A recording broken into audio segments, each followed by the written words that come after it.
the music. Welcome, everybody. We have a couple seats up here if you still need a seat. Seats over here. If you want a seat, we got seats up here, seats over here.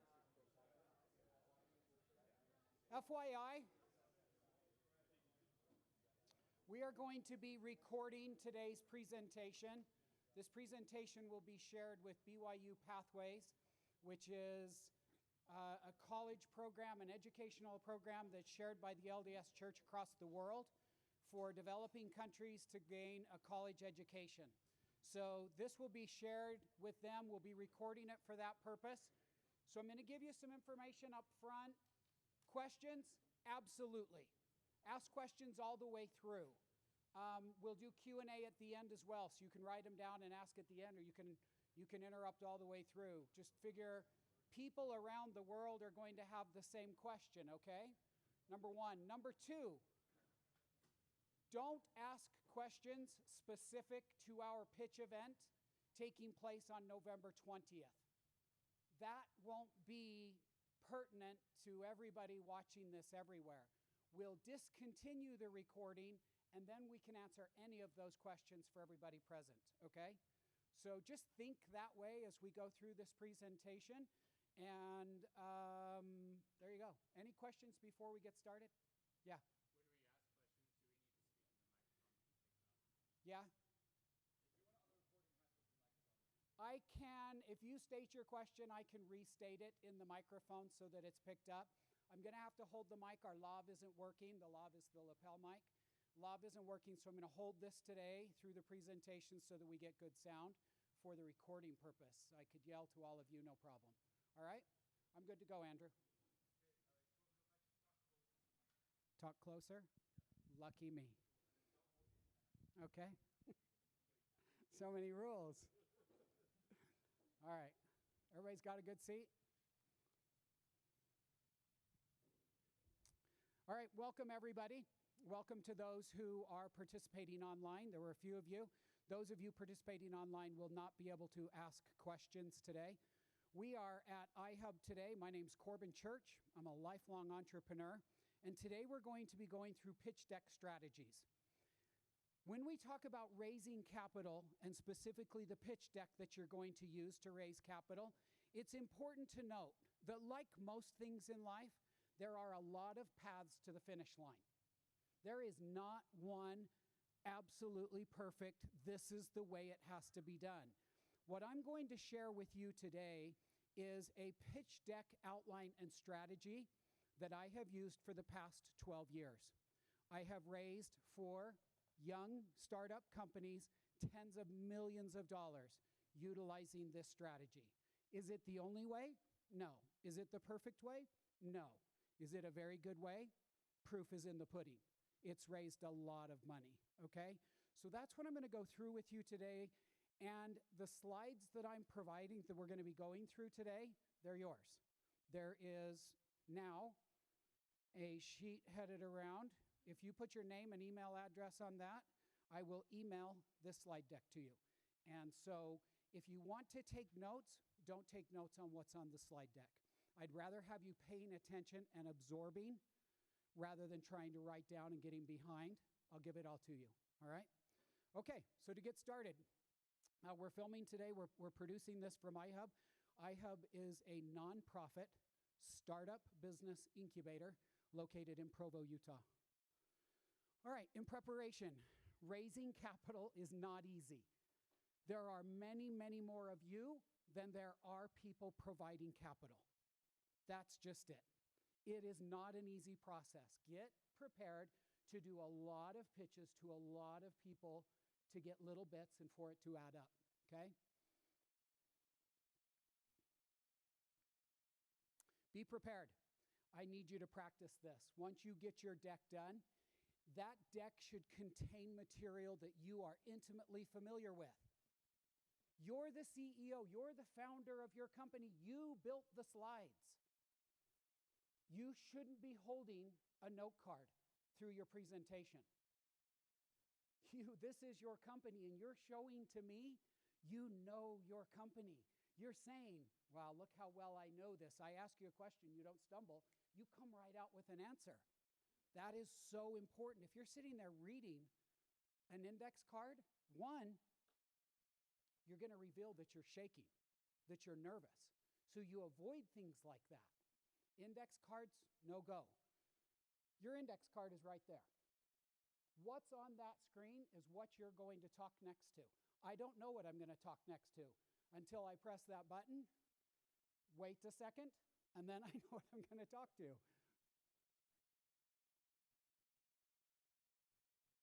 All right, well, Andrew, you may have to help me advance slides, okay? You got to be excellent. Your competition is great in raising money. You go into a VC, to an angel, to whomever you're pitching. Are you the third presentation of the day? Are you the sixth? Are you the only one? That's how much you need to stand out. You've got to be good. Competition's great. Okay, some general rules you need to know. Most appointments are about 30 minutes long. Do not prepare a presentation that will last 30 minutes. That's a huge mistake. The more conversation that Keith and I can have between ourselves, the greater the chances of you walking away with progress, a commitment, something. And so I want my presentation to be 12-ish minutes long. And then I want to engage in conversation with my prospective investor for the remaining minutes in that 30-minute appointment. Because that's when the important stuff is going to happen, is when we're engaged in conversation, okay? Your presentation, 12 to 15 of the 30 minutes, review your deck carefully. You send me a big message when I'm sitting there watching your presentation and there are grammatical and spelling errors throughout it. I need to know you're smart. You're going to be communicating with our customers. Our customers. I just invested in you and you can't spell. You're going to make us look badly. Be really, really careful. Have somebody else check your deck to be sure that there are no errors in it. I went through this an hour and a half ago, and I corrected, just because of typing fast, I corrected 6 errors, simple typing errors, okay? This leaves you time for discussion, okay?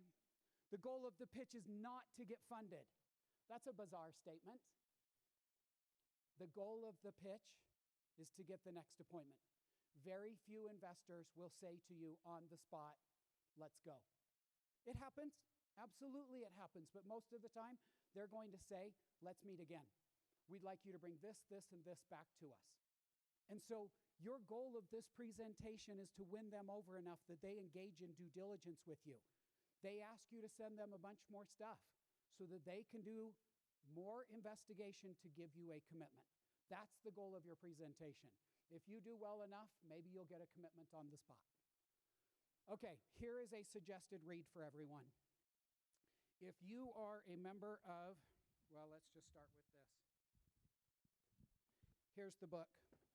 This is by Tim Cooley. It's called The Pitch Deck Book. Before you jump on Amazon and buy it, because it might take up too much of our internet, everybody needs a copy of this, okay?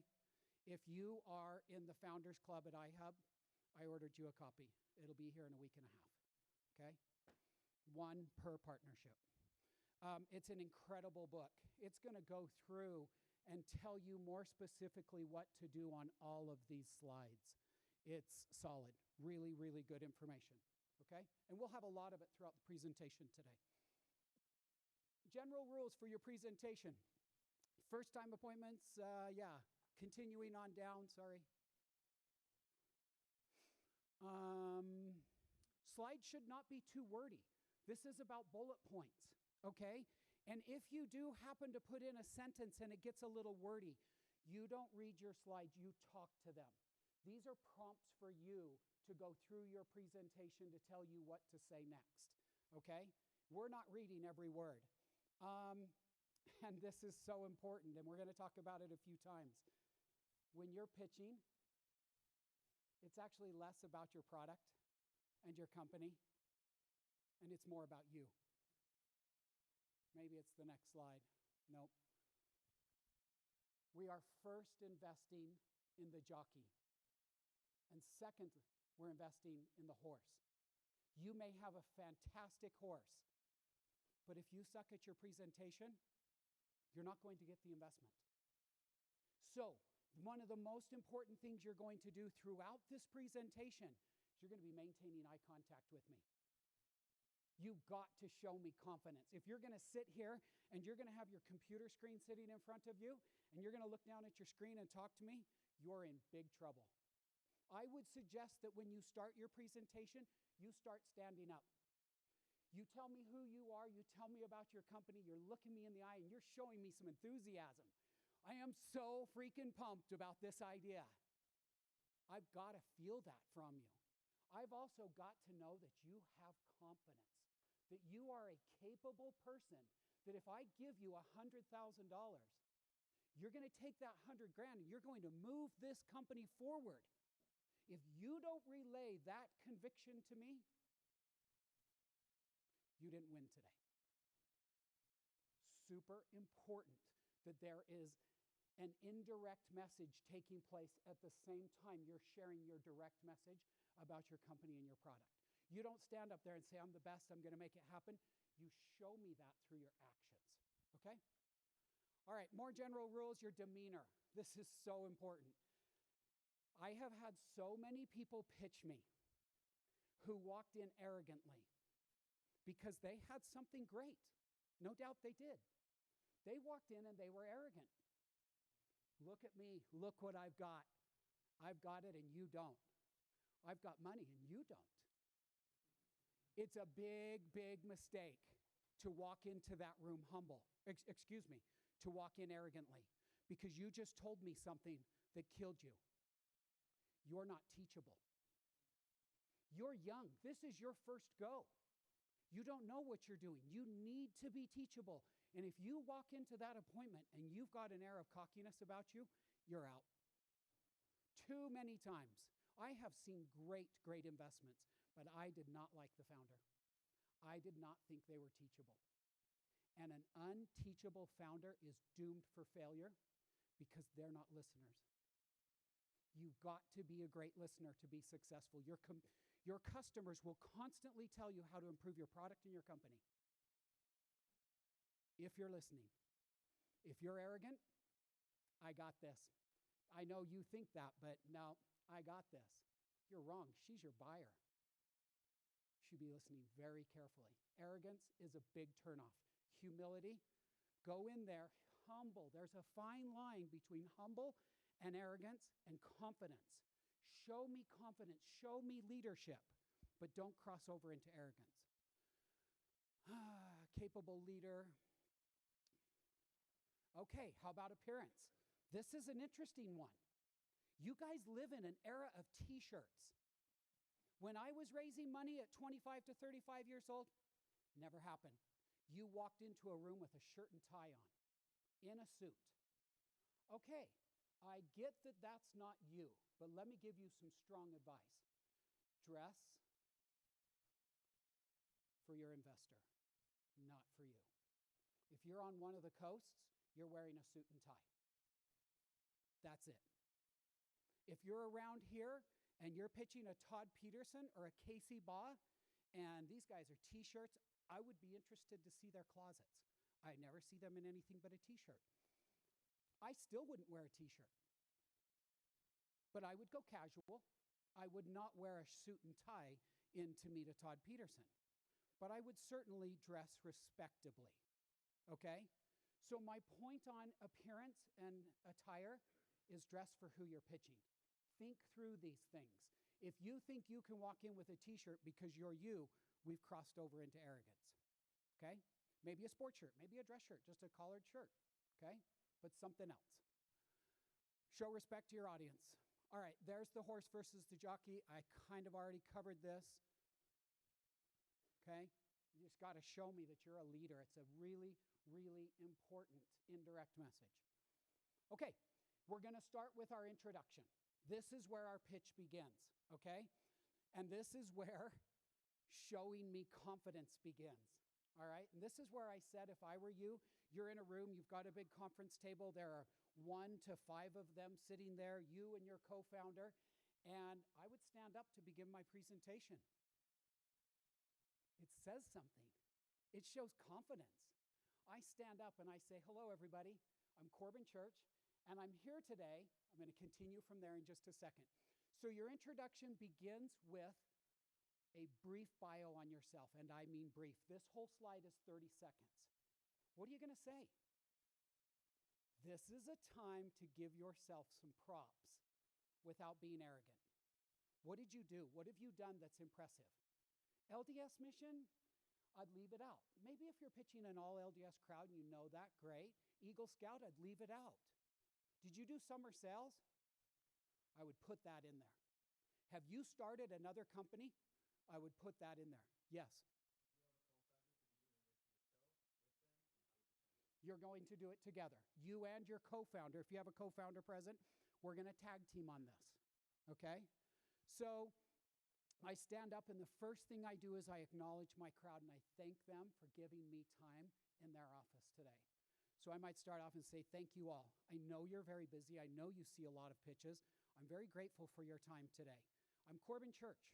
I'm a student at Brigham Young University in the MAC program, the Masters of Accounting program. I graduate next spring.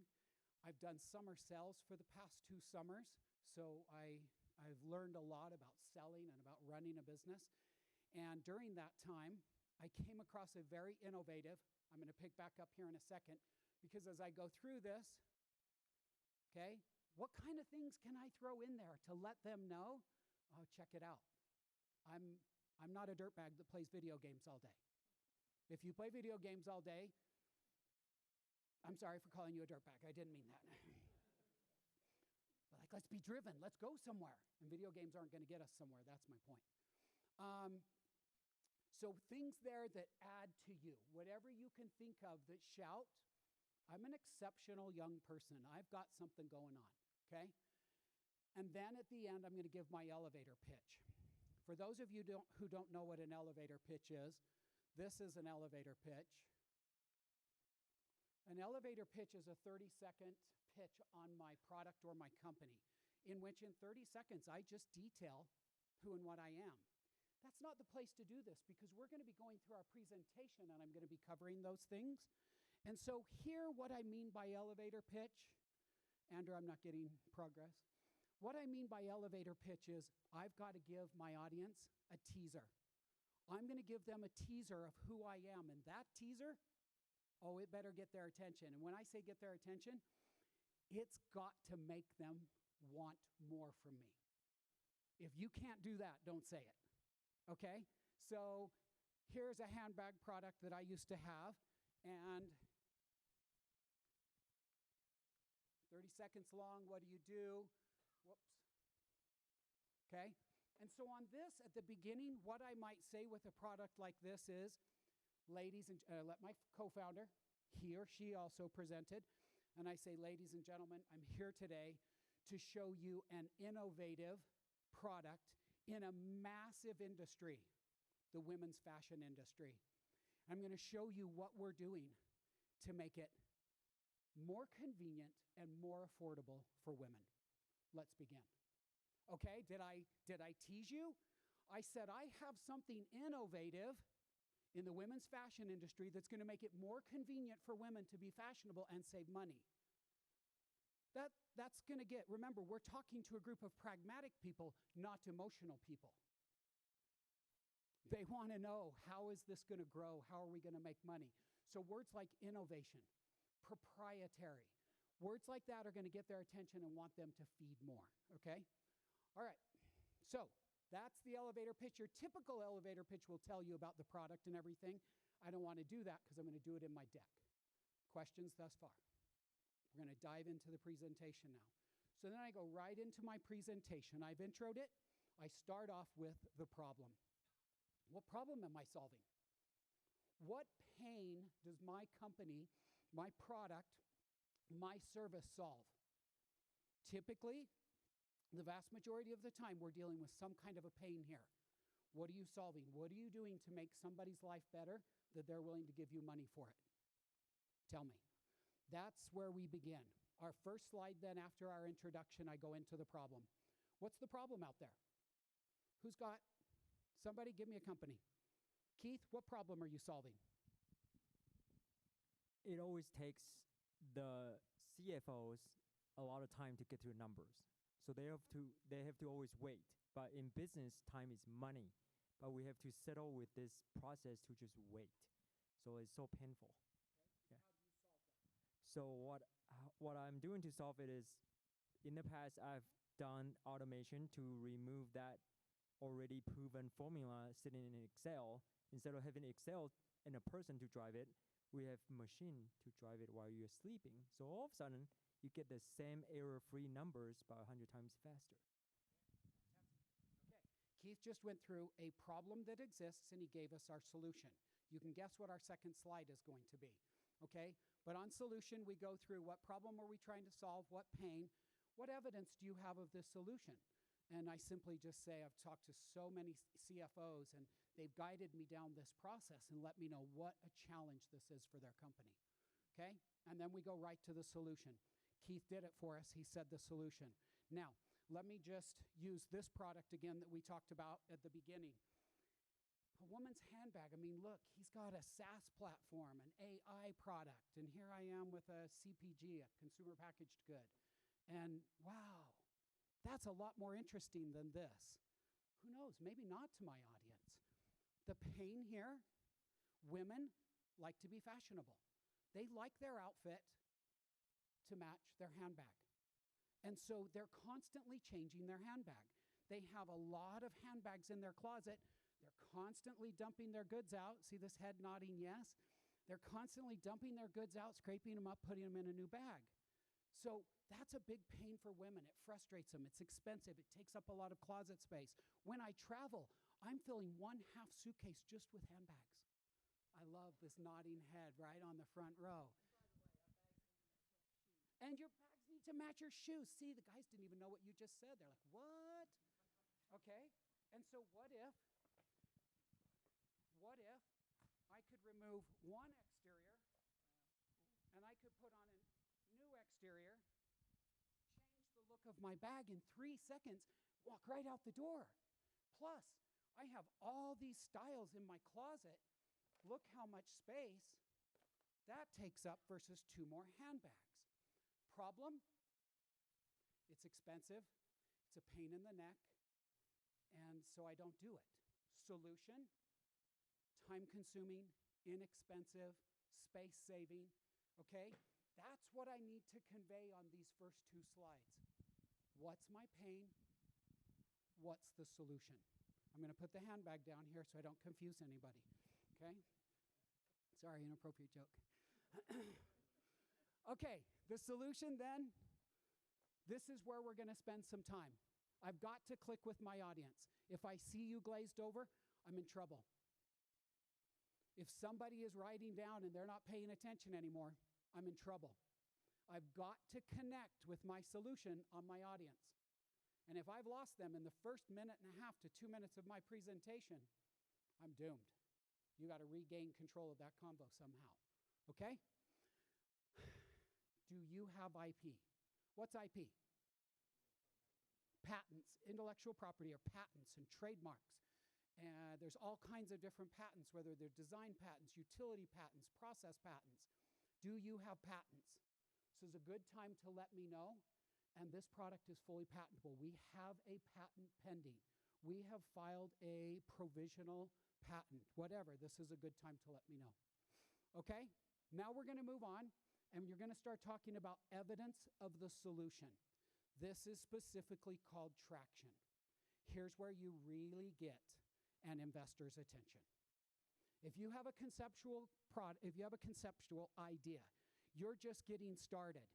You're going to need to show me a lot of validation that said people went nuts when you did from your prototype, not the real product, a prototype. You did demonstrations. Women went nuts.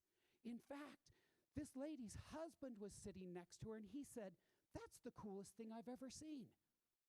I would buy that for my wife because that makes so much more sense."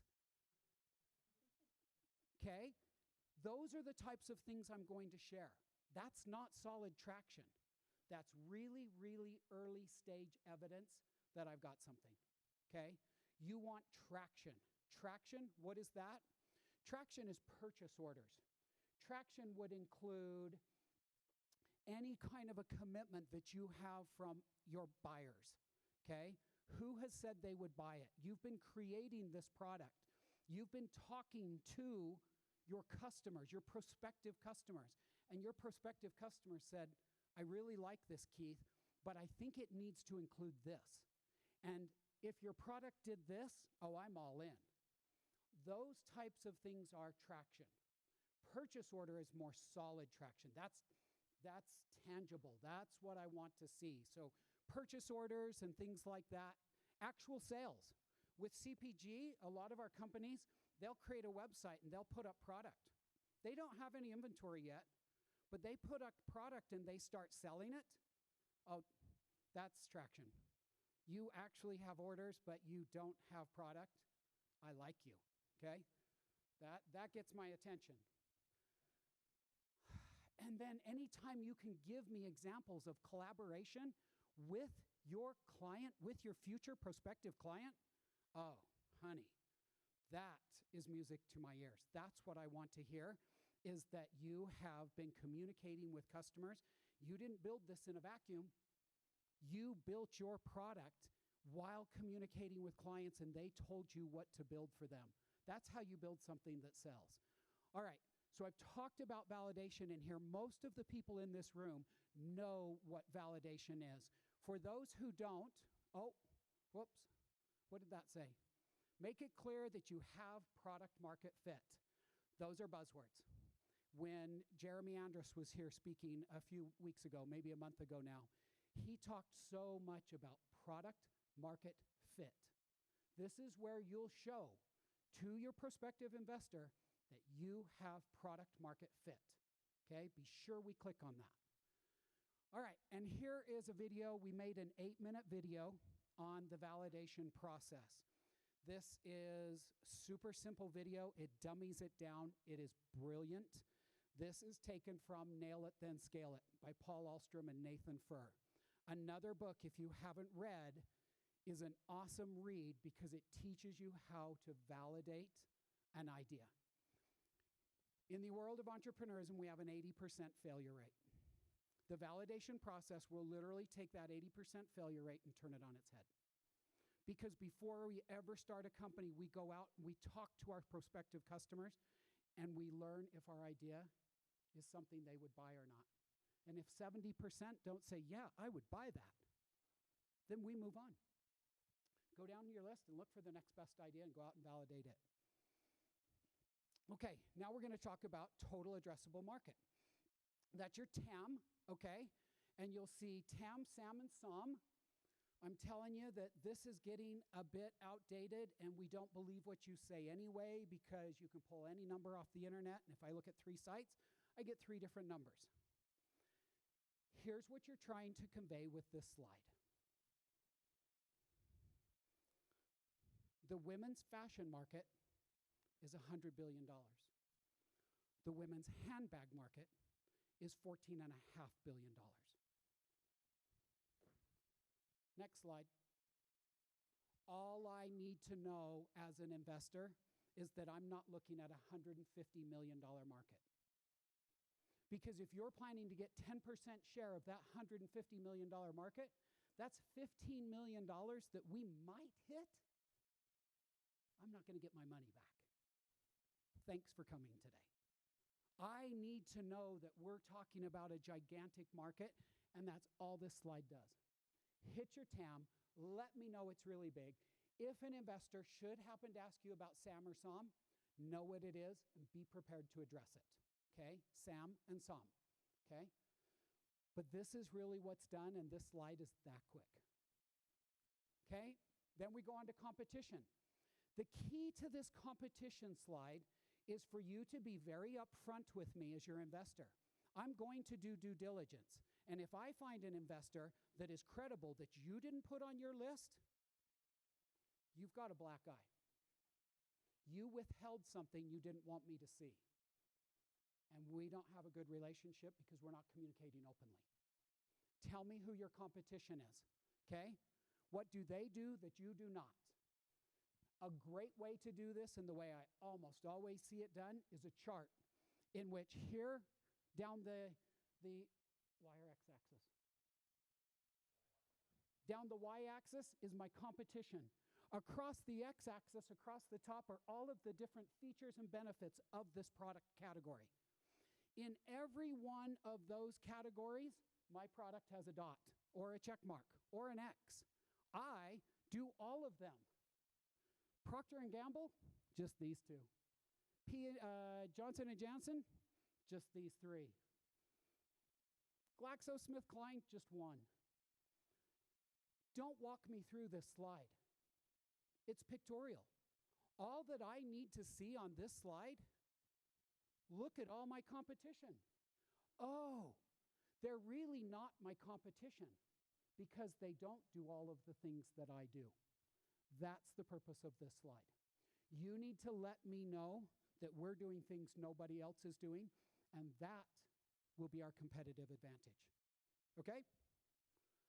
Moving right along, how are you going to take your product to market? What's our strategy? What are we going to do? How are we going to roll it out? Be very careful that you're not asking for $150 grand from me and you're going to put $150,000 into marketing. Marketing dollars evaporate. They just disappear in a poof. And that money will be gone and you'll be coming back asking for more. I got to see that you're doing something more than just great big marketing spends. Okay? But here you go. What's your go-to-market strategy? What are you going to do? How are you going to generate revenue? Now, let's talk about this for a moment. A few years ago, companies would pitch us, and they would talk to us about getting users. Think social media platforms. They would talk to us about getting users, and they would take users, and they would equate it to a dollar figure. Because Twitter had this many users and sold for this much money. So if I can get 1/10 that number of users in the next 3 years, I will be worth 1/10 that $28 billion number. That doesn't work anymore. Every investor wants to see revenue. How are you going to get to revenue? If you can't show a path to revenue and eventually profitability, you won't get anybody's attention today. It is all about revenue now. Show me a path to revenue generation, okay? Okay, then we're going to go into our financial projections. This is the next slide. What do our financial projections look like? We've created a pro forma. Does everybody know what a pro forma is? It's a financial model of your business. We've modeled out what we think the next 3 years will look like. We started in November of 2024. How many sales we're going to make? What revenue is that going to generate? What are our expenses? What's my net income? And then I've got my cash flow analysis along the bottom. What am I going to do in December? How much am I going to grow by in January? And I go through and I build this model. As my revenues grow, so do my expenses, but so should my profits. You build this model. This page right here in your slide deck is a summary. All I want to see is 2025 revenue, profit, customers. 2026 revenue total, profit total, customers. 2027 revenue, profit, customers. You go 5 years, wasting your time. I don't believe you. We have nothing to project 5 years. 2 years is really sufficient. But most people will put 3 years in their deck. I cannot stress enough how important it is to be realistic. Okay? Yeah, you want to show me you're going to be a unicorn? You're going to lose me. It's not as impressive as you think. I would rather see you be realistic. I know you're not going to be a unicorn in 3 years. You won't. Okay? Qualtrics took 14 years to become a unicorn. And you're going to do it in 3? I'm not buying it. Just show me realistic, Achievable numbers. Something that shows a good return on my investment. You got me. Okay? And I'm going to help you get there, but be realistic. And it needs to come from your pro forma. You will not show me my pro forma, but you must build your pro forma. If you have somebody really smart like Spencer help you build your pro forma, you had better know what he built. Because who's your audience? Money people. They're going to dive in on this page. They're going to start asking questions. You need to be able to go to your pro forma and walk through it if they start attacking you. You got to be able to justify these numbers. Those are pretty crazy numbers, dude. Unicorn farm in 3 years? Show us how you're going to get there. Okay? Be prepared. You must be the CEO of your company. That means you know every detail in and out. You should be the one to build that pro forma, not Spencer, and you need to be able to talk to your numbers without even looking at it. That's why I don't need index cards for this presentation, because I'm the CEO. Okay?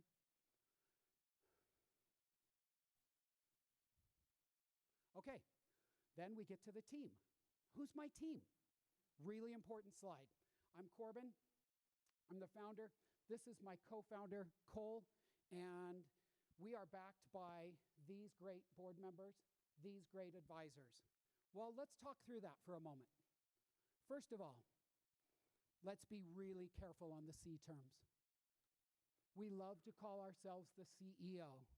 And this is Keith, he's my CFO. And this is Cole, Cole's my CTO. And Cole, you're a junior at BYU, did you say? Oh, UVU. Okay, great, that's awesome. Without looking at the screen, spell CTO for me. Just what I thought. C terms are earned. They're not given. These are earned, and they're earned through time. They're earned through starting companies. They're earned through growing and learning, layer upon layer, becoming smart. You are the CEO. It's fine to put on your deck the CEO. Go light with it, okay? You have not earned the title of CEO until you've run a company, probably to an exit, or at least run it enough years, and have a substantial number of employees. You haven't earned the title of CEO. You are the president, okay? You're the leader of your company, and thereby, in today's terminology, you are the chief executive officer. You're the top executive. CTO, did you really hire somebody from Adobe with 10 years of experience? You don't have a CTO. On your additional titles, I would go director of tech, director of IT. I would go director of finance. I would not continue to use C titles. It's not respectful to you. You're showing your naivete. Just don't do it. You likely don't have a CTO. There's a couple companies in here who could say they have a CTO. Jimmy, you could say you have a CTO. Ames, I don't see the Ames guys here. They have people worthy of the title CTO. Okay, look, board members and advisors, how much time do I spend on these people? That depends. Are they investors? If they're investors, you spend a lot of time on them. If they have credibility, spend a lot of time on them. If they're not invested, I don't really put a lot into it because I don't know that they're going to give you that much time. If they have credibility, if they've got the creds and they're backing you with money, I want to know that. That tells me a lot. Keith has been very, very successful in SaaS platforms. You're building a SaaS platform. He gave you 100 G's and he's your advisor? Okay, you can't spell CTO, but that's pretty impressive. That's what I need to know. Otherwise, just simply give me their deets and move on. You don't need to speak to every word on every page in your slide deck. You sent your slide deck to me 2 days ago. I read it. I went through it in 3 minutes, maybe 2. I got everything out of your slide deck I needed. You know why I asked you to come meet with me? I'm now ready to judge you. And I do have a few questions to ask about your product. That's why I asked you to come. I'm now checking out the jockey. But I didn't give you an appointment to have you come so I could tell you no. I told you no via email. I just simply lied to you and said, this isn't my space. All the best to you. If I invited you to come, your deck intrigued me. Come and impress me. Okay? Super important. It's okay to have vacancies on your team. You know, that technology person's really tough to find. Maybe that's why you came to me.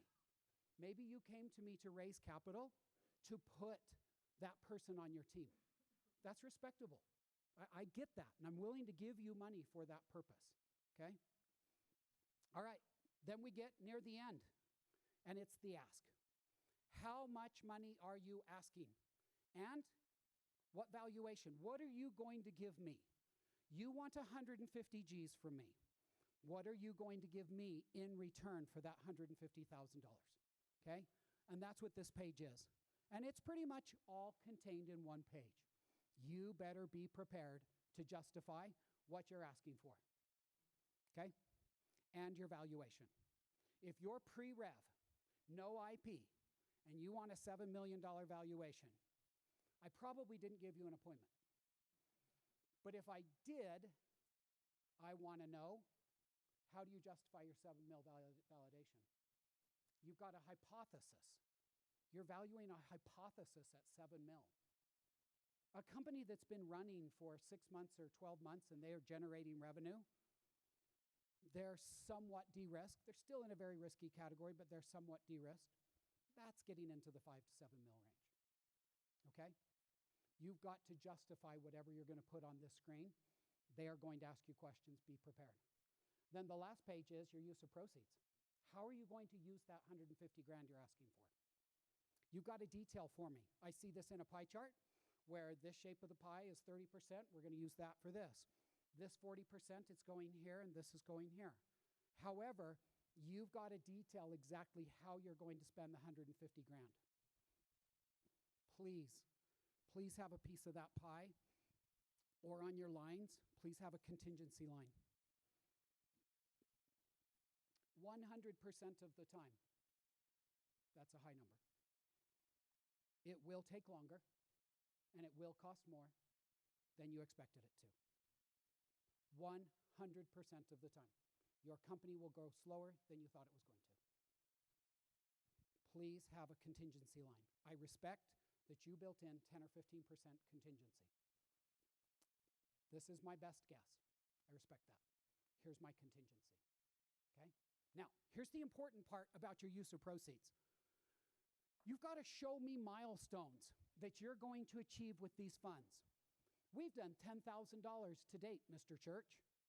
With this 150 grand, we're going to take these marketing plans that we've proven work, and we're going to replicate them and throw fire on them.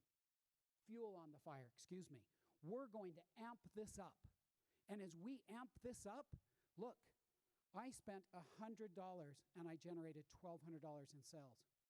If you'll give us this money, we can spend a little bit more and do this much more. That's what I want to see, okay? Now, from that, you already showed me financial projections. So I look at that financial projection page, I see how you're spending the money. What I need to know is that you're going to move the needle from here to here. Because if you do that, the $2 million valuation you asked for from me, we're now worth $7 million. And that's a really, really healthy bump in our valuation. That's what I want to see. Now we're going to go back out and we're going to raise 500 grand at a $7 million valuation. I might do that round for you.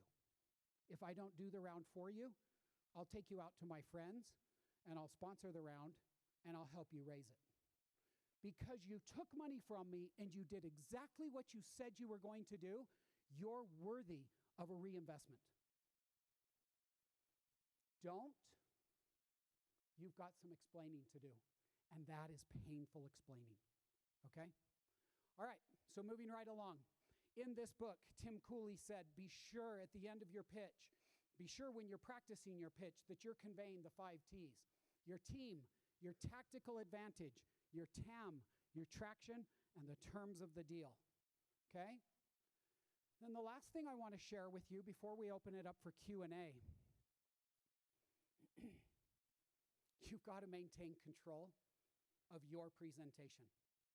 For those of you who have pitched, you have seen the loss of control of a presentation.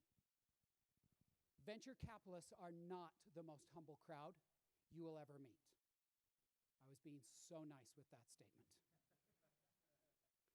You're pitching and they're doing all the talking. Yeah, it's a true story. It's really tough. It can be very frustrating because you walk out of your presentation 30 minutes later and you're like, turn to your co-founder, you're like, did we pitch our product? I don't think so. It's really strange. But they're going to take over and they're going to tell you about this company they invested in and it went like this and so we think you're going to and blah, blah, blah, and you're still on page 2. You must maintain control of your presentation. And the way you do that, you must be respectful. They'll bounce you. And once you're bounced, it's over. So the way I respectfully bring it back is I say, Mr. Rogers, excellent question, and I'm going to answer that in about 2 minutes. Let me just hit this point first. You've got to constantly be pulling your presentation back, okay? If they're just sitting there silent, be prepared with questions. Have a question I can throw out to them. Can you relate to what I'm talking about? You have a handbag, I see. Does this make sense to you? Whatever it is, engage them so that you know we've still got radar lock between us making the presentation and those listening to it. And then the last slide, and it should be the last slide in your deck, is a simple thank you. I really appreciate your time today. We've gone through this quickly because I was trying to be respectful of your time. But I am happy to answer. We've answered some questions as we went, but I'm happy to answer any other questions you might have. I moved through my presentation fast. You have to realize these people see 20 to 40 presentations a week. You don't need to go through every word in your deck. They're dissecting things so fast, lightning speed. This is all they do. You don't need to go through every word. Hit the big points, and now let's have a convo. And in this conversation, that's where magic is going to happen. All right, let's open it up for questions. Please. Pitch deck, and you've met with the investor. I'm assuming that you would prepare a written business plan with a lot more detail that you can give the investor after the pitch. Is that correct? Not so much. No, we don't do business plans anymore. Yeah. Hours. Thank you. Yeah. Business plans we don't do anymore. We'll leave the deck. Now, at the end of this presentation, if I got their attention, they're going to start rattling off a list of wants from me. They're going to tell me all of these things that they want. One of them is going to be my pro forma. Another is going to be a copy of my IP. Another is going to be copies of the purchase orders that I referred to in my deck. They're going to want copies of all this stuff. Now, I sent to them prior to our appointment, I either sent my deck and I sent a copy of an executive summary. And will you just flip through there and find the exec sum? I love Tim's executive summary. It's outline form. It's not paragraph form. People don't read paragraphs anymore. And the fact that he put it in outline form made it friendly to me, and I read through his example. And that was such an illustration to me of how important it is to not do your exec sum in paragraph form. And so that'll be in your book when you get it. But yeah, that's all I send. And then they're going to dictate from there what they want that's additional information. So all the tons of information I've got to back up my business plan, figures, numbers, articles, and He doesn't need all that. If he wants, he'll ask for it. That's right. Yeah, you'll create what's called a data room, and that's a locked vault electronically. It's a cloud. It's on the cloud. You'll give them access into your data room where all of that will be categorized in folders and they can go look at it all. In this presentation, I'm trying to set that hook. That's it, 12 minutes. You walk in there doing a 30-plus minute presentation, you better first hand out no-dos. They're not going to be there. They'll be on their phones. They'll be on their computer, acting like they're taking notes, responding to emails, or getting work done. It's that brief. What I just went through, boom, boom, boom, boom, boom, rapid fire, set the hook. Now they're going to tell you what they need, and you'll have subsequent multi-hour meetings in which they gather all that info. You're way too early. Yes, you have that. You're the CEO. You'd better. That will come in time, not here. You might have a 50-slide deck. You saw up here that I put about a 12 to 20-page deck. Tim was 12 to 20 pages about. That's about the right size of your deck. If you have a 50-page deck because you need it, it's okay. You're still going to do that presentation in 12 minutes. The convo that takes place after I pitch is the most important part of my presentation, not my pitch. They already read that online. They just got my color and my commentary on it. Yes, sir.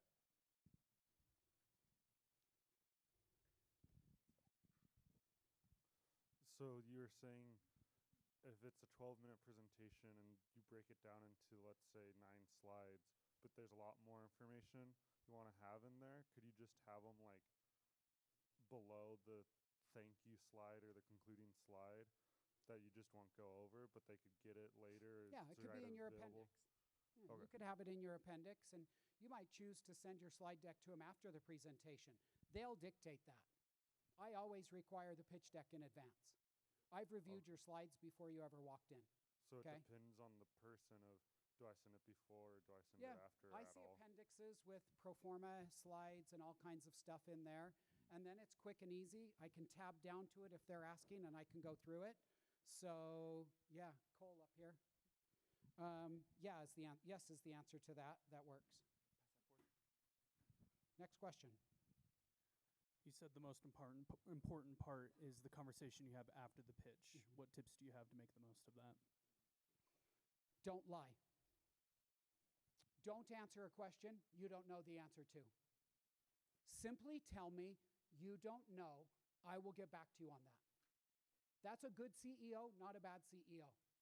When you try to answer a question in front of highly intelligent people who look at hundreds of businesses every month, and you say faulty information, you just jeopardize the investment. Did you jeopardize it by not answering the question? Maybe. But I don't think so. I would respect you. I would fully respect you for saying, Mr. Wong, I don't know. I'll need to get back with you on that. I appreciate the question. That's a good one.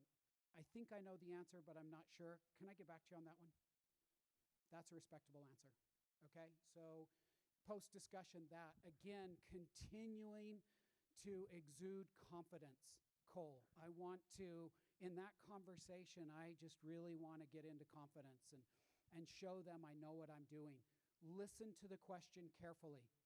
Restate the question if you need to, and then answer it. Be sure you're answering the question properly, and then you could follow up with, did I answer that to your satisfaction? Okay?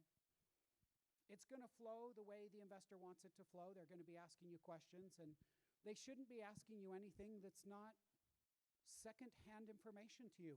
This is your company.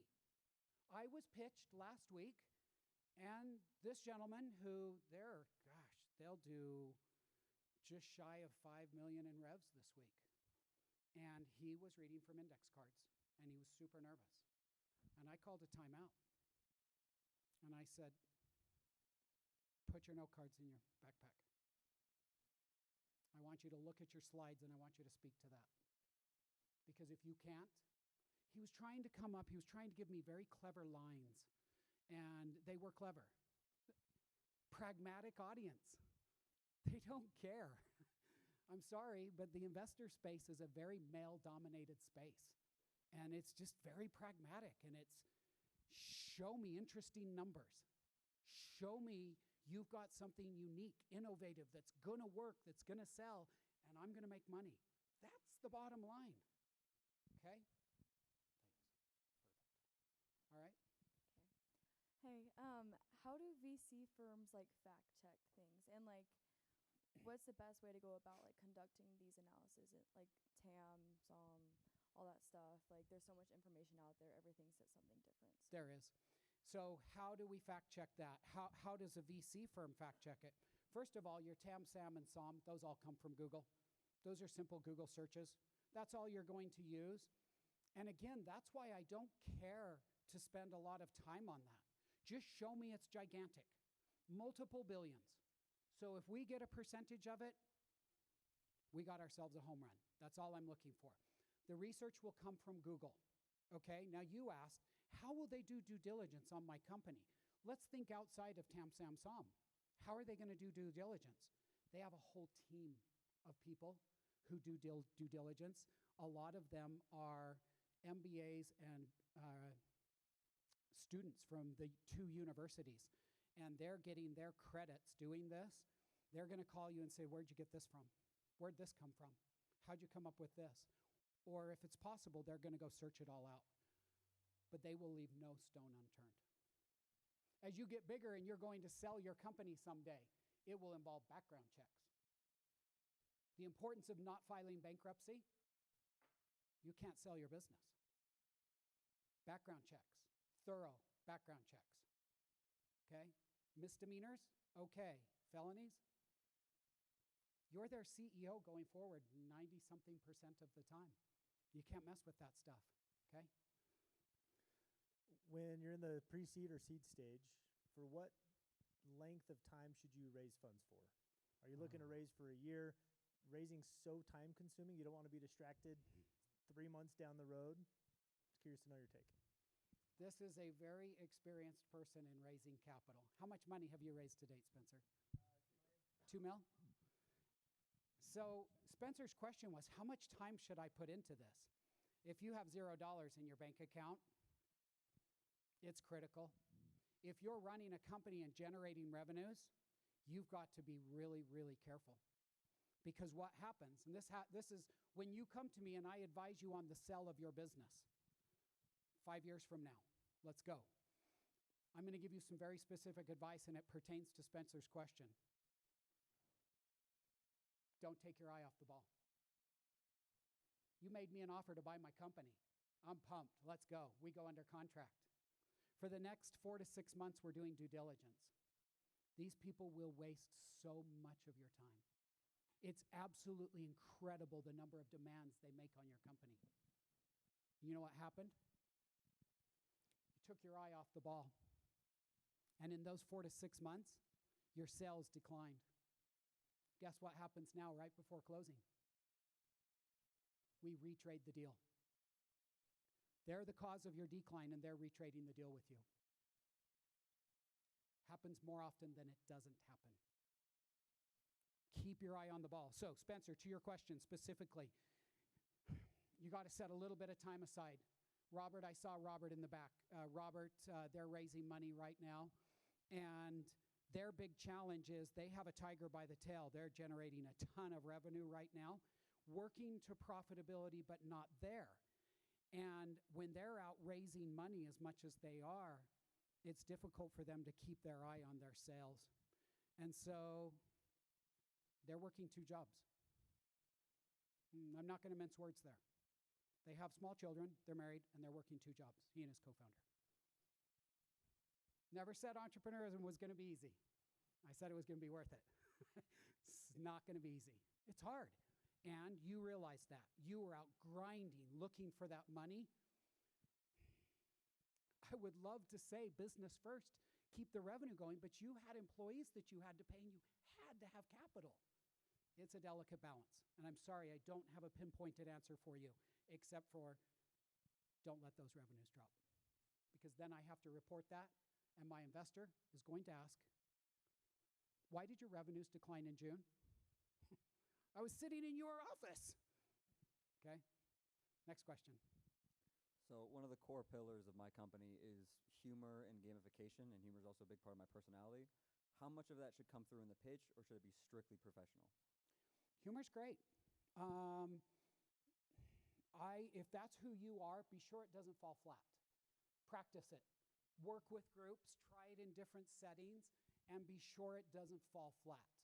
If it falls flat, Connor, you're going to start to BO so quickly in that meeting, you're going to BO 20 minutes prematurely.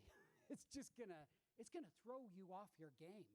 Now, if you get a good chuckle, it's going to put you on your game. Be sure you land it. That's all. Okay? Don't do the quad, do the triple if you know you can land the triple. Okay? I hope that's helpful. Yes, please. If you have a lifestyle business, like you don't want to sell, how do you convey that in a good way to the investors? Or are most of these investors looking for a big sellout? Investors are looking for a big exit. Okay? The question was, what if you're doing a lifestyle business and you want to keep running this for years? You're going to have a more difficult time raising money. So in your circumstance, a lot of times I would counsel you to go after FF&F, friends, family, and fools, okay? And no disrespect intended, but I'm going to send you after FF&F money. Try to get family members to come in at $5,000 and $10,000 chunks, small enough amounts that nobody's harmed. We can go to Thanksgiving dinner and it will be comfortable, okay? They invest knowing this money's at risk. Make it clear. Don't overpromise. Otherwise, in a lifestyle business, if you're showing that you can generate enough revenue and enough profits to pay me back and then to continue to pay me a distribution over time, I'm intrigued. But yeah, my 50x payday comes on a liquidation event. And most everybody in the venture world is looking for 20x to 100x return. I mean, 10s and 12s are the norm, but yeah, we get that on a liquidation event. So don't be discouraged. Don't think, oh, I can't do this. You just need to show me enough revs with enough profit that I get my money back and then some, and that it continues forever. Okay? You might want to consider giving me a pref on my investment. A pref is a preferable position in which I get paid back before you can take any money. Okay? I get paid back. Now, everybody's participating on distributions pro rata, but only after the borrowed or the invested money was paid back. Those types of things will entice an investor and make it interesting for me. Okay? David. How would you approach a potential investor just to start the conversation? Oh, good question. First of all, investors are looking to make investments. We're eager. We're looking for deals. And so your exec sum, which we found, thank you to my wonderful helper, and I've lost it again. You'd send your exec sum over. You'd send an email and say, this is David. This is who I am. This is what I've got going. I would very much appreciate a 30-minute appointment with you to show you what I've got. Now, you're always going to be best, David, if myself or one of the other mentors in this room make an introduction for you. That's a warm intro versus going in cold. That opens doors and you're going to get in better. And that's what iHub is here for. We're here to open doors for you. It's a nonprofit. We're here to benefit and bless you. We'll open those doors. But not until you've done this for us and shown us that you're polished and ready to walk in front of our contact. You embarrass me, then the next person I take in there, they may not receive. And so I need to know you're polished and ready to go meet with Blake before I'm going to make you an appointment. Okay? And that's what we're here for. That's why we're doing this today, and we'll go through those decks with you. Send the deck to me in advance. I'm only going to listen to you for like 6 minutes. Okay? Because I want to see you pitch. I want to see you go through it, and I'll know in 6 minutes if you've nailed it. Okay? Here's the exec sum, one pager. This is on page 27 of Tim's book. That's solid. One page, nuts and bolts. It's all of those slides simplified into an exec sum. It just tells me real quick, and it gets me enticed. Do I want to see your presentation? Corbin, Yeah, Michael. I'd just like to underscore what you've said. A couple of years ago, an investor told me this statistic. I looked at 1,600 deals last year, and I did 8. Okay, there's no room for arrogance. Okay, there's just no room for arrogance. You have to walk in there realizing that and exude a ton of confidence and get me to believe in you. Oh, and you have an amazing opportunity behind you. Let's go. But I'm about you. I will invest in a founder. There are founders, my wife can attest, going through teaching at BYU now for 12 years, 11 years, just began 12. There are people who go through that program and I say, I'm hitching my wagon to that person. Don't care what business they start. I'm hitching my wagon to that person. They are going to be successful, cut and dry.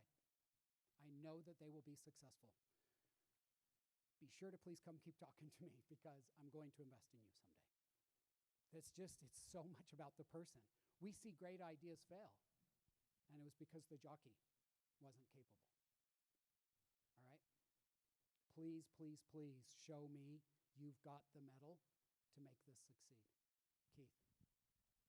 That's a perfect part for this question is we know we're going to get 99% of no's when you go pitch, but it's important to follow up and keep them updated because I've had investors say, hey, you were either too early, blah, blah, blah, but I would love to follow what you're doing. So do you have any advice on keeping these investor updates professionally and then hopefully we can prove them that we are worth looking at again down the road when we have more things done? Keith, that's really a great comment and question if it was. Jonathan at Manovo is an expert at this. Jonathan pitches firms he shouldn't be pitching. They don't invest at his level. What he did was get on their radar. And he has the respect of this community like few others I've ever seen. He's done a magnificent job. And then he will follow up with them once a quarter. He sends his investor update out to everybody, not just his investors, but to those prospective investors who he met with somewhere along the line. Don't send them too much. You'll burn the bridge. They'll block you. But once a quarter, let them know you're still alive. You're in the top 10% if you're still alive. You got their attention. Most people evaporate. They disappear. Let me know you've still got a heartbeat. I'm super curious as to companies with heartbeats. That's what I want to know. Good question. Yes, please. Would you recommend bringing in a physical product for the investors? Yeah, if you're a CPG, consumer packaged goods, and you have a physical product, absolutely bring it in. That shows me you've progressed, that you're further along in your company, and we're getting beyond the conceptual stage. We have very young entrepreneurs in here, and so some are conceptual, some are prototype, few, even some others are into production, overseas production, and so forth. Yeah, I need to see all of that. It can just be part of this very same presentation, but as I'm talking, I'm showing you. And when I placed my hands on the product, I changed. I got excited. You got to show that to me. I want to see that excitement because that told me, wow, you love your product. And I'm only going to love your product if you love your product.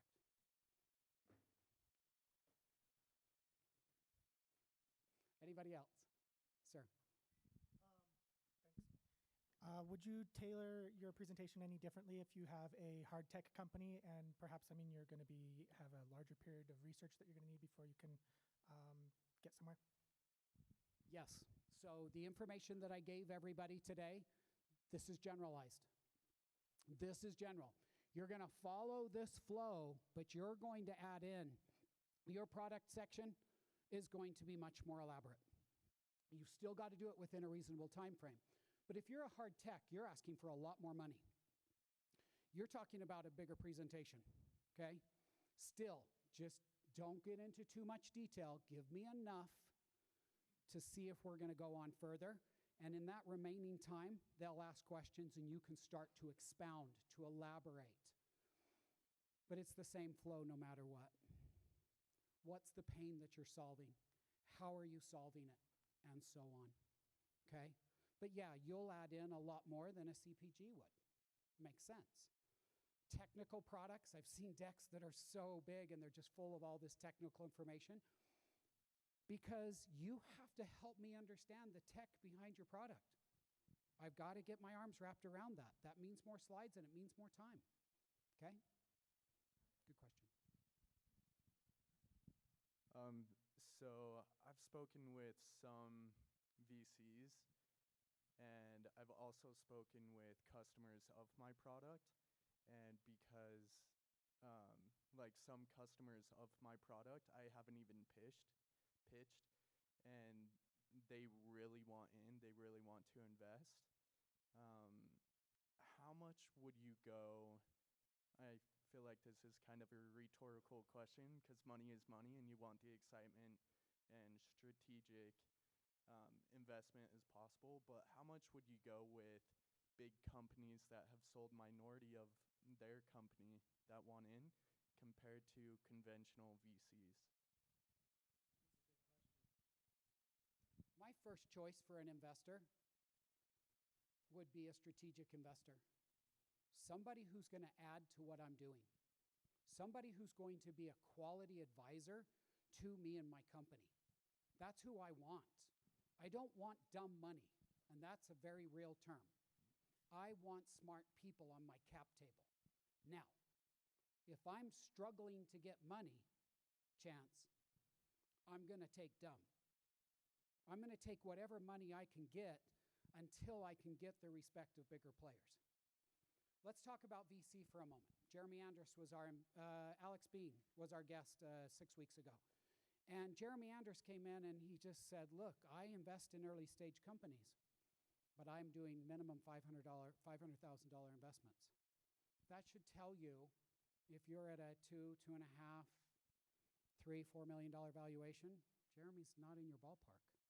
That's too much you're giving away. You're too early for him. I didn't answer your question. Look, VCs, they're way up there. You're not talking to any VCs at your stage. This isn't the game that they play in. You're looking for angels. You're looking for pre-seed investors, okay? Most of you. I might be mistaken, but for the vast majority of you, you're looking for angels and pre-seed. We're going to give you that money that allows you to go out and grab a whole bunch of traction. Get this company going. Show that you've got a motor that's well-tuned, that's turning, and it's going to keep turning. Now we can go get their attention. We might still be early for them.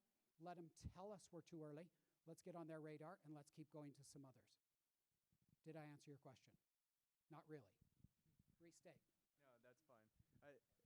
Yeah. So I think in my personal situation, with some investors, when I speak to them, they're not in my specific field, so they don't fully understand everything. But those bigger companies that have sold minority of their companies, they use my product so much, and they also have so many strategic people that they know to blow it up. Yeah. I get that that company might only have a minority stake there and so forth, but I'm showing to my investor, look who's invested in me when I'm going down the road a little ways. Look at who my cap table's full of.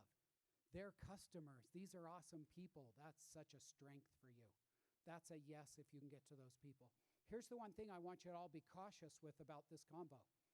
You've got to be really careful taking your product to a strategic.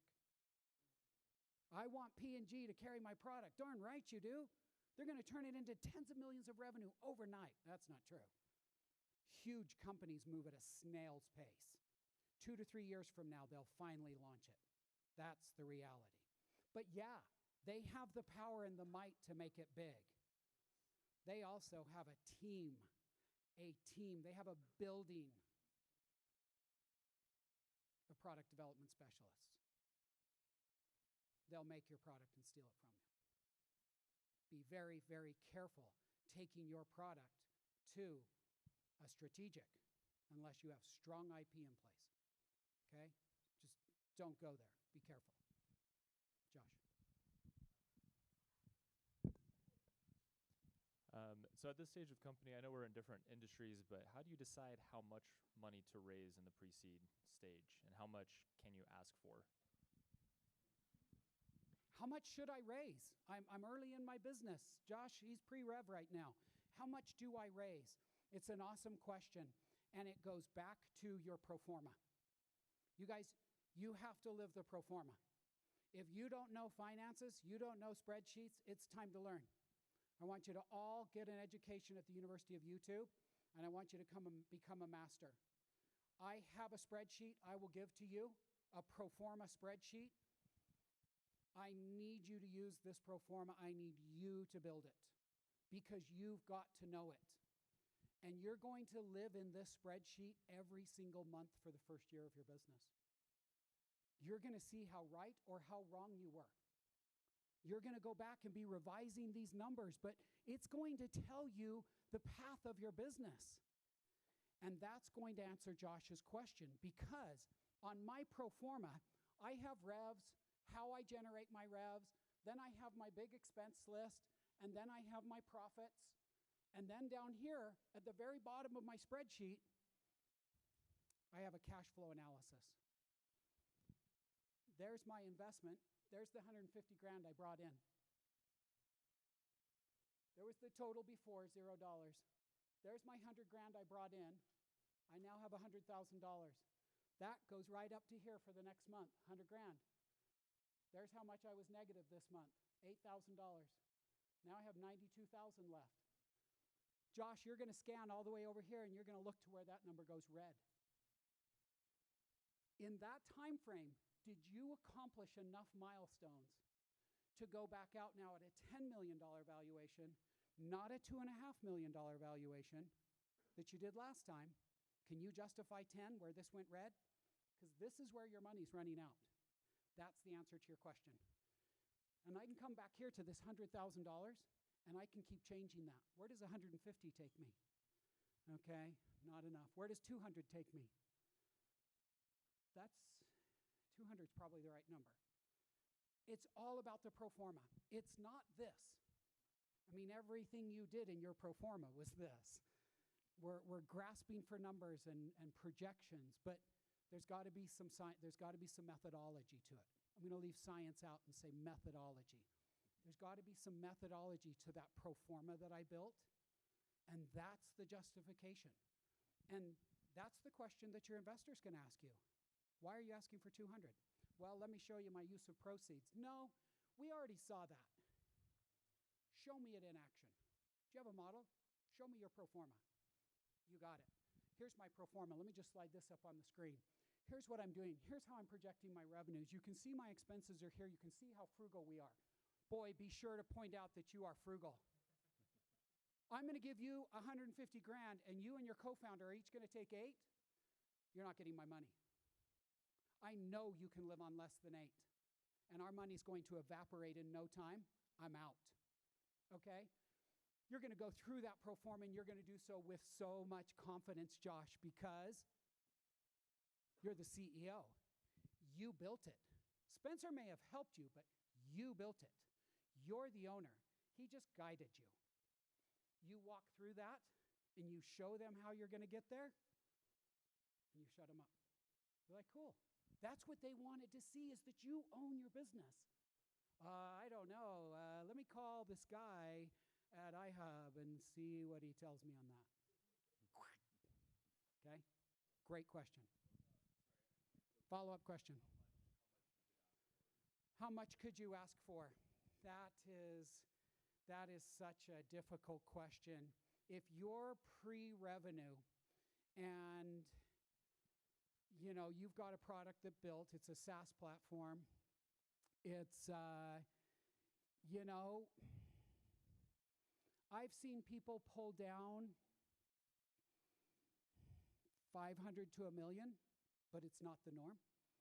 The norm's going to be in a SaaS platform pre-rev, more like $250,000 to $500,000.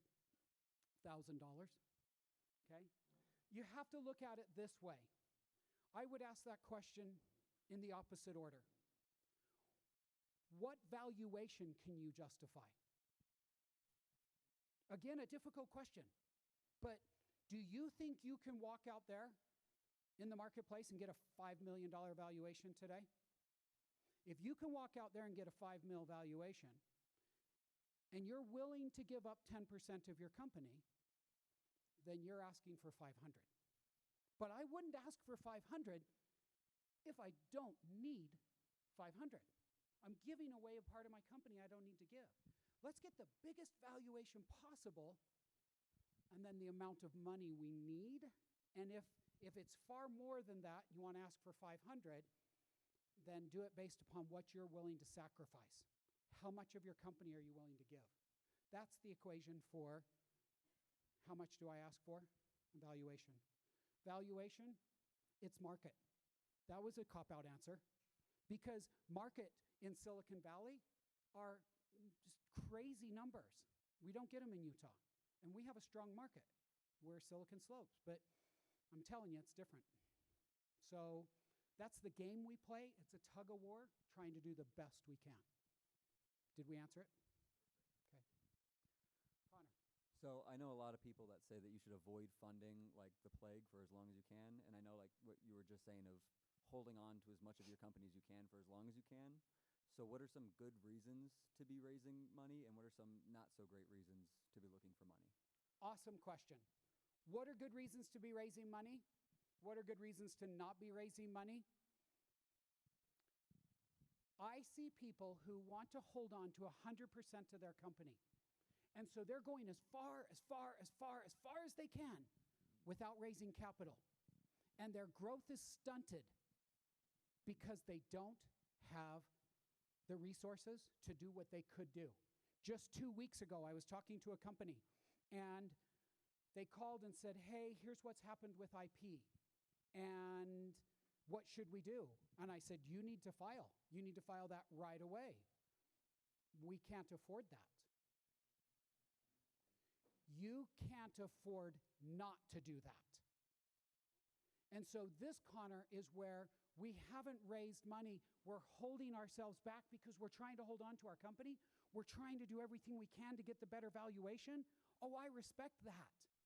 But now we've just crossed the line and we're not being smart anymore.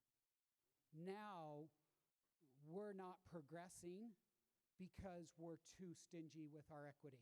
And it goes like this. Do you want this whole pie, or do you want half of this pie? Half of this pie is magnitudes better than this whole pie. Thanks, appreciate you. Awesome helper. That's the key. Don't be too stingy with your equity. Keep your company moving forward. You have all these people out there who are advising, don't give away your company. Don't take equity. Don't take money in. Hold on, hold on. That is so easy for somebody in a position of wealth to say to you. I just don't buy it. How am I supposed to get my company from here to there? There are ways, and I've seen people bootstrap it all the way, and good for them. But the vast majority of the time, that is not real. You're going to need some company. Can you get it from friendlies, F, and F? Go get it.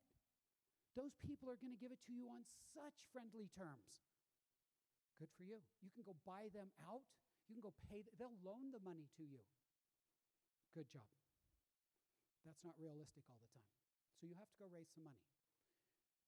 When you're holding back the growth of your company, you've pushed it too far. You need to go raise capital. What is your opinion on raising 100% from one investor compared to maybe 3 different investors raising the full amount? So I'm raising 300 grand. And Corbin says, Chance, I'll give you the 300 grand. You're an awesome jockey. And you've got a pretty good product too. But then one of his customers says, we'd like to be a part of this round. Can we participate? And I've already promised it to Corbin. You come to Corbin and you say, our customer in New York, what's his name, wants to invest. Go right ahead. You want more people, I want you to have more people. I'm excited about your deal, but the fact that you're getting more voices, let's not use voices, more advisors, much better word, more advisors to your success, let's go. I'm for that. I'll give up my stake to have you get more. So it's more people you have to report to. That's a negative for you. But if they're smart people, good. If it's dumb money, fewer the better. Dumb money, just take the one, guys. Okay? Okay, should we call it last two questions? Last two questions. What percentage of investors could you find that would be willing to, rather than equity, just get paid back in high interest rate on like a loan? Really close to zero. Okay. Yeah, nobody wants to loan you money. There's just no upside in it for us. We'll do convertible debt where we have the choice of getting paid back in our interest rate. But that shows we don't believe in you. You haven't run the company well, and we'll take our money and run. Nobody wants to do debt. If we're going to take all this risk, we may as well have some upside. So it's very rare. I just saw somebody do it. So it does happen. And it was high fives all the way around. Well done, but it's rare. What's the importance of having a co-founder or a team to be able to get investors?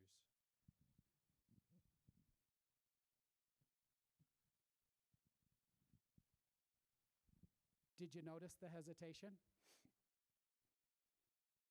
If your co-founders add to your company, let's go.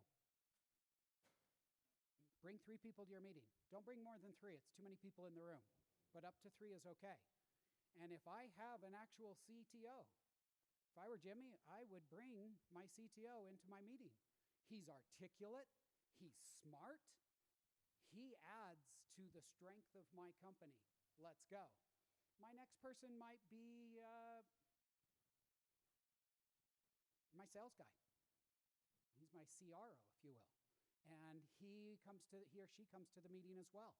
If they add to you and your company and it makes you look better and we all have a role, let's go through this presentation and let's have each person step in with the same level of enthusiasm. Don't let it go down on one or don't bring them, okay? But let's have all 3 people present, but let's have it be very fluid, okay? How about you take this? No, we know when we get to that slide and we keep going and it's very fluid. And we practiced it hours and hours and hours. We really polish it before we walk in that room. Take anybody who's going to perform at your level or close to. Nobody detracts from your presentation. Yeah. Just to follow up with that. So what if you don't have a co-founder or a team? Solo doesn't concern me at all. I'd say most of my presentations, 50-50, solo versus pairs. Doesn't matter. I can see your team. I can see you have a team. And if you don't have a team and it's just you, I would try to add to your team page. I would like to see that you have a team. I understand your circumstance. I would throw some team members onto that page to show that you have advisors, and you do. You have a lot of mentors. I would throw your mentors up there and just change the name from mentors to advisors. That shows me you've got people backing you, okay? That's important. I don't care that you put up a huge team of people and only put the people up there who you've got that are impressive, okay? All right, we can stop the recording there. And if we have any questions regarding the pitch deck, we'll hit that. Any questions regarding our pitch event that's coming up? Anybody want to ask anything on that? Okay. Yes? Oh, sure, absolutely. So here's what's going to happen. It's going to take place in here. Go ahead, Andrew. I was going to say, if you're not raising money right now, we're also going to be doing a round of advertisements and whatnot. And so if you're interested in still having your company showcase or take a 90-second slot to be on stage, still go ahead and apply and just say $0. And then we still would love to have companies that are interested in doing that. We would do that. So what we want to do is between each pitch presentation, we want to do a commercial. While the next one is queuing up, I want to have a commercial. I want to have some companies get up and advertise what they're looking for. So B Partners, they're not raising capital right now, but they're going to do a commercial because they're looking for customers. And these high net individuals that will be filling this room, those are great prospective customers for them. And so they're going to do a pitch on their business service that they provide. So commercial between each pitch we think will be really fun. We'll be transitioning between pitches over here, and it will be a live commercial that happens when that transition's taking place. We think it's going to be really fun. Who is going to be there? Do we have a list of investors or business people? Yeah. So every single name that you can imagine has been invited within the state of Utah. We have somebody coming in from St. George and somebody coming in from Arizona, but Las Vegas, sorry. We have every Utah angel, pre-seed, VC, they're all invited. Now, we don't go beyond Salt Lake Valley, so I said Utah. We are heavy Utah County, and we go all the way through Salt Lake County, and then we've gone outliers from there. But they've all been invited, and it's an enticing program for them. We have swag bags for them, which will include an iHub shirt, a 2415 hat, honey from Befriend, Jilly bottle, a cell phone holder for their desk that says iHub on it. We're putting all these things in a swag bag for them. It's going to be really nice. So, yeah, this is another big cred opportunity for iHub. This is where we're going to try to establish some credibility.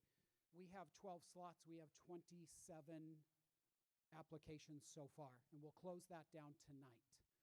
So out of the 27, we're going to pick 12, and they're going to be the best. And please respect, this is going to be a reflection upon the job that we're doing here.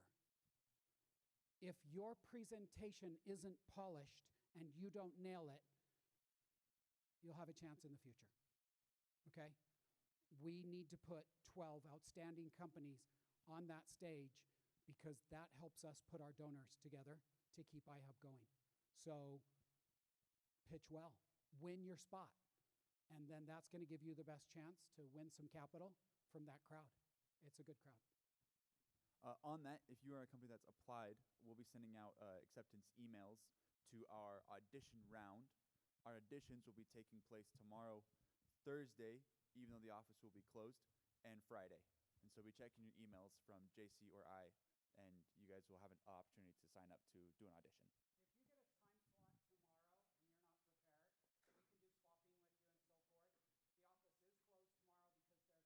Thursday.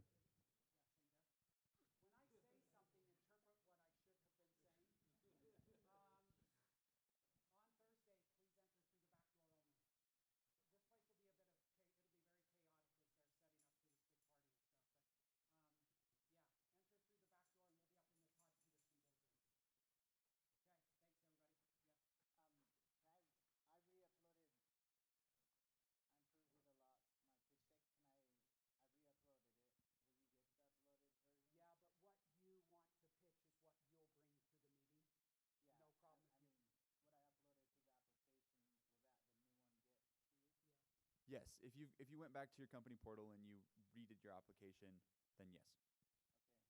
Okay. If you have more questions, come find me about the details on that. And if you want to update your